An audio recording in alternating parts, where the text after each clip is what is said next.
move on to the question and answer period. Anyone who'd like to pose a question, please come up here to the microphone in front.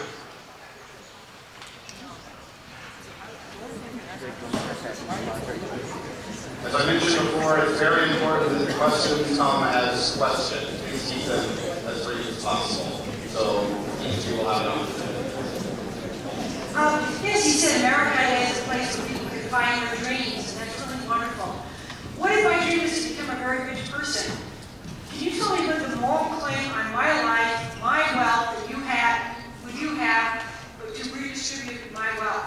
What do you mean redistribute the wealth? Give it to other people who I don't know, don't care about.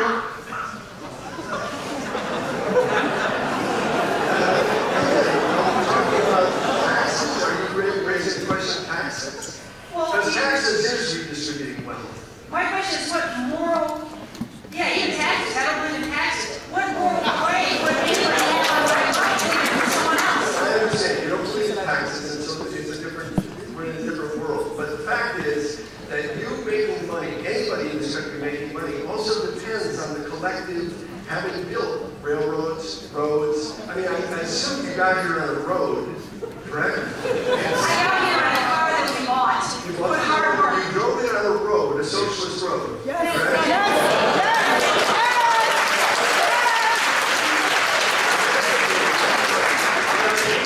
There are somehow tax policy favors the wealthy in this country overwhelmingly. It's a struggle about what taxes should be paid and what and government policy. There is no such thing as the free market. The free market is regulated, contested, politicized, and usually to the advantage of the very privileged. Not always, but usually.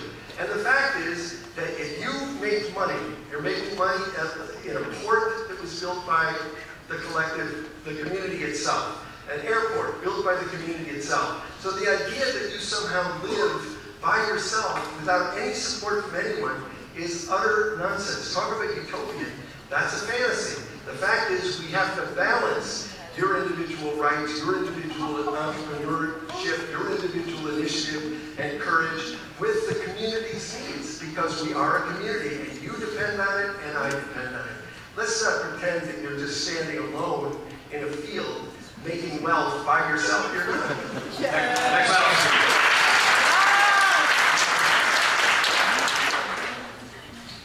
Next question, please. Yes, I'm not going to waste my time on the con man, Bill Ayers over there. So, my question, and I mean that, thank you. My question is for Mr. Dinesh. I just got done reading your book, Stealing America. I found it very, very good. And I really appreciate it, so thank you for writing it. And I wanted to know how much you were influenced by the writings of Ayn Rand. The question is about the philosopher Ayn Rand. And Rand, I have disagreements with Rand. Ayn Rand wrote a book called The Virtue of Selfishness, and defended the idea of selfishness as a virtue. And I've written about that, so I won't say much about it now. I think the great insight of Rand was to appreciate the genius of the entrepreneur. I say this because a whole bunch of writers, going all the way back to Marx, have reduced the entrepreneur to the capitalist. And Marx saw that capitalists supply only one thing, which is capital. They supply money, and then laborers do all the work. All of Marxism is based on this distinction of the capitalist and the worker. But in reality, the entrepreneur is not a capitalist in that sense. Entrepreneurs don't typically supply capital. Steve Jobs did not make the iPhone with his own money. He went to a bank. So entrepreneurs take loans. They go to venture capital firms. What entrepreneurs supply is the idea of the business. And the genius of the iPhone is that there was no demand for it. People didn't write Steve Jobs a letter, make an iPhone, let it have apps, let it do this, let it do that. He thought of it, and he built it before you knew you couldn't live without it. Rand understood not only the intellectual innovation of the entrepreneur, but the organizational genius of then putting that together. Many people have great ideas and do nothing with them. But Rand knew that the entrepreneur has to organize the whole enterprise and make it work. The entrepreneur also takes risk. The employee takes no risk. And an entrepreneur can't say, you know, we had a bad quarter, give back 30% of your paycheck. No. At the end of the day, the laborer gets paid, the entrepreneur only makes money if there's money left over. So Rand understood all this. And I think for that alone, she deserves to be Rand.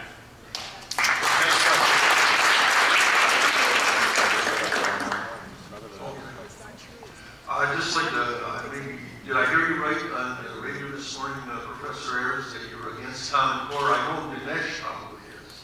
I don't know if Dinesh is. Well, I don't know a whole lot about Common Core, but from what I know, it's kind of a bad idea.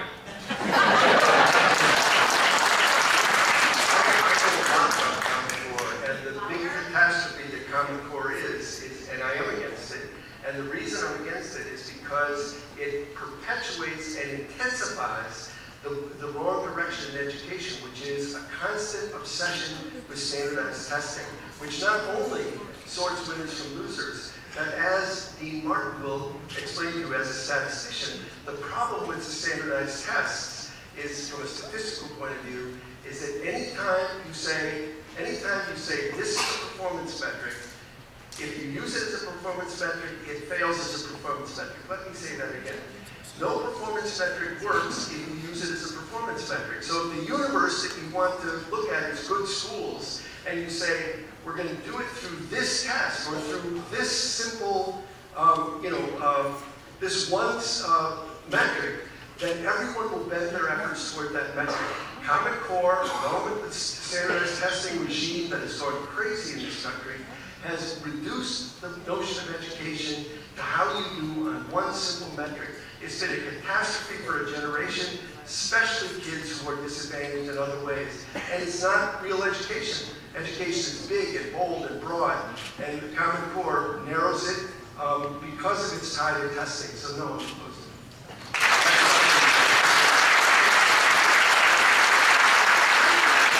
I'm from Flint, Michigan, and there are a lot of the national media. What are your viewpoints on the Flint water crisis?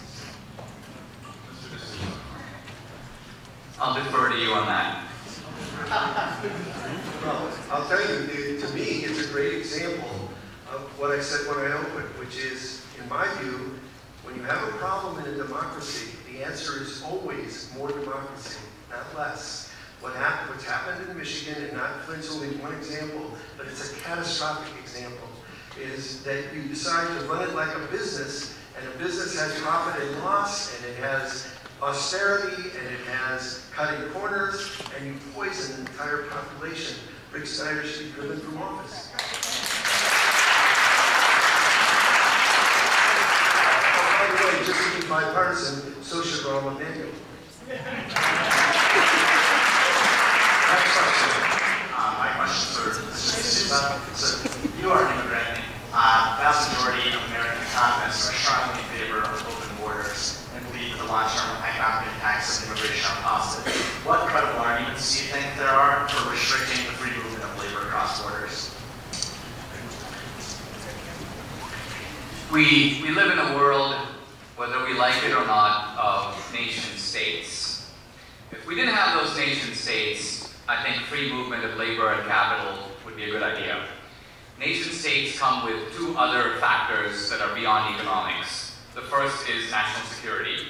In other words, we are members of a social compact, and we make an agreement among ourselves to extend rights to our citizens. Aliens, people who come from the outside, have natural rights, but they don't have civil rights because they're not members of our community. They have to become part of our social compact in order for that to happen. So, my point is simply this. Every community has the right to set the rules. It's like a club. You get to decide who's going to be a new member and on what terms. And that is because we live in a world of nation states. We have a right to protect ourselves. We also have a right to decide, for example, that if a very large number of immigrants came in a very short time, our culture would be irreparably changed. We all may have an agreement to democratic rules of debate. We may let in 1 billion people who don't agree with us. They would then outvote us, and our country would be changed overnight. We have every right to say, we have nothing against those people, but we're going to take them in increments of...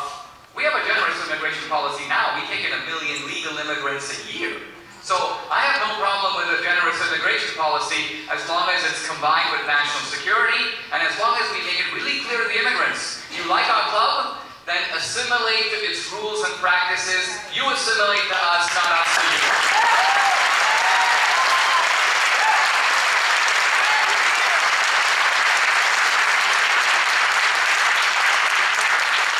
Next question, please. Yes, I have a question maybe a little off field. What is your guys' positions on the advent of new technology, specifically the game changers like quantum computing, CRISPR biotechnology, and 3D printing on the current intellectual battlefield between, I guess, the non-civil left of the idea of progressives, perhaps would be a better way to explain yourself, and the right, in terms of like, what are we going to do when it comes to when some guy gets his hands on the ability to genetically modify a new weapon, or when somebody can use quantum computing to grow our financial markets, as well as, like with Second Amendment and everything that means. So, I know you were supposed to ask a question, but I wish you would answer that question, because you obviously thought about it a good deal, and have a lot to say about it. I can wait for that. Well, I'll just say that we have a system of technological capitalism, and Schumpeter said that that system would generate a gale of creative destruction, his phrase. And so what that means is that entrepreneurs will come up with new stuff, new ideas, new inventions. Remember, scientists can come up with an invention, but it doesn't become a product until someone figures out how to take it to market. So these inventions come out and they have massively transforming effects. I mean, the simple establishment of websites, Expedia, Orbitz, has wiped out virtually the travel agent industry. So what I'm getting at is, this is capitalism. It is unstable, it's unpredictable, but it produces the whole dynamism of American society. In principle, I'm not in favor of inequality, but I also recognize that you can't have this scale of creative destruction without inequality. And so the danger of obsessing about inequality is to then begin to curb the animal spirits that produce these remarkable changes that ultimately benefit not just Steve Jobs, but some third world guy in Kenya on a bicycle who's able to use his iPhone to be able to make a profit and make a living.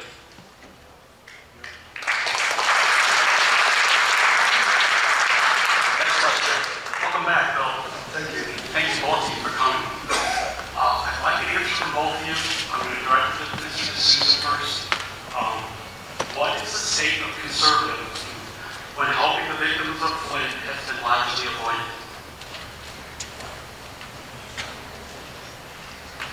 I don't know enough about the Flint controversy to be able to comment fully on that. Bill Ayers emphasizes, when you run government like a business, this is what happens. I can tell you that my experience with government is never run like a business.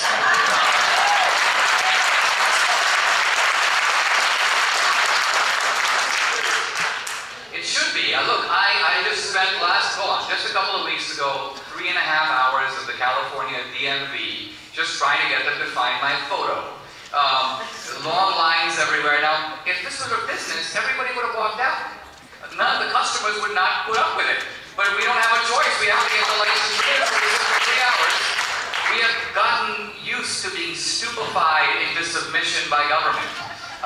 If the IRS bill were to send you a bill for $1,500, I assure you that probably without even contesting it, you'd pay it. Why? Because privately we're terrified of those people because they have unbelievable power over our lives. So the government gets to intimidate us, bully us, take our money, and at the same time we are empowering suspicion. If you turn it over to the private sector, I assure you the IRS would be run much better. There's an experiment going on right now. Flint is one example of it, but it's only one. What we're seeing in Chicago is the selling off of the public space to private entrepreneurs. And is life better because it was sold off? The Mayor Daley sold the parking meter franchise, which drives us all crazy. So now a private corporation, I think based in Europe, owns the parking meters in Chicago. They're making mega profits. They got themselves paid back from their initial investment in 5 years. And they have a 99-year contract. And it's a catastrophe. And if you get into trouble